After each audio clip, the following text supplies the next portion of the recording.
उज्जैन के कुछ निजी और सरकारी अस्पतालों में आग बुझाने के पर्याप्त व आधुनिक संसाधन नहीं हैं। जिला कलेक्टर ने 1 माह में अस्पताल में यह सिस्टम लगाने के निर्देश दिए हैं। एसडीएम, सीएसपी सहित 4 अधिकारियों की टीम ने जब पाटीदार हॉस्पिटल हादसे की जांच की तो पाया कि आग बुझाने के साधन पुराने पड़ चुके हैं। दरअसल रविवार को 0 पॉइंट ब्रिज के पास स्थित पाटीदार अस्पताल की दूसरी मंजिल पर बने कोरोना मरीजों के आइसोलेशन वार्ड में अज्ञात कारणों के चलते आग लग गई थी। आग भयावह होने की वजह से मरीजों और उनके परिजनों में अफरा तफरी मची। 4 मरीज झुलस गए। फायर ब्रिगेड की टीम ने आग पर काबू पाया, साथ ही अस्पताल में भर्ती मरीजों को दूसरे अस्पतालों में शिफ्ट किया गया। पूरे घटनाक्रम में एक बात स्पष्ट हुई कि अस्पताल में आग बुझाने के पर्याप्त संसाधन नहीं थे और जो थे वह भी खराब हुए पड़े थे। कलेक्टर द्वारा पूरी घटना की जांच के लिए एसडीएम, सीएसपी सहित 4 अधिकारियों की टीम बनाई गई थी, जिसने जांच के बाद रिपोर्ट कलेक्टर को सौंप दी है। उज्जैन में लाखों की आबादी में एक फायर ऑफिसर भी नहीं है। यह शहर का दुर्भाग्य है कि लाखों की आबादी में एक फायर ऑफिसर भी नहीं है जो आगजनी की बड़ी घटना के समय योजनाबद्ध तरीके से आग बुझाने की योजना बना पाए।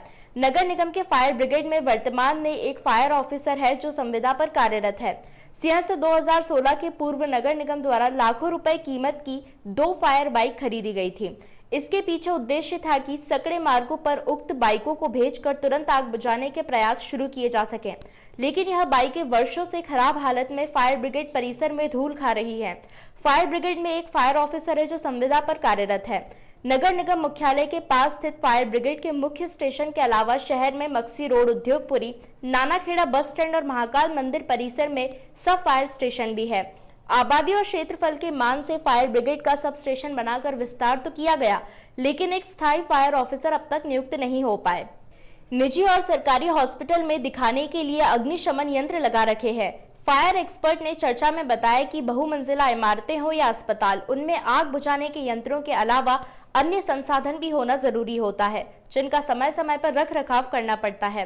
पाटीदार अस्पताल में automatic modular fireball, hydrant line, CO2 यंत्र, होजरल ड्रम आदि उपलब्ध नहीं थे, जबकि अग्निशमन यंत्रों की संख्या 60 होनी थी, लेकिन अस्पताल में मात्र 4 से 5 यंत्र ही उपलब्ध थे।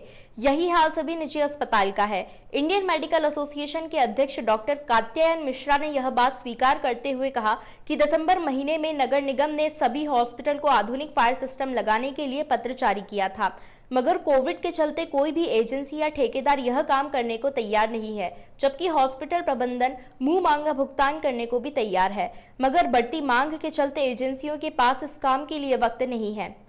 ये बात बिल्कुल सत्य है कि हमें लगभग दिसंबर माह में नगर पालिका के फायर अधिकारी की तरफ से उज्जैन के सभी चिकित्सालयों को एक ये दिशा निर्देश जारी हुए थे कि fire system, improved fire system सब जगह लगाना है।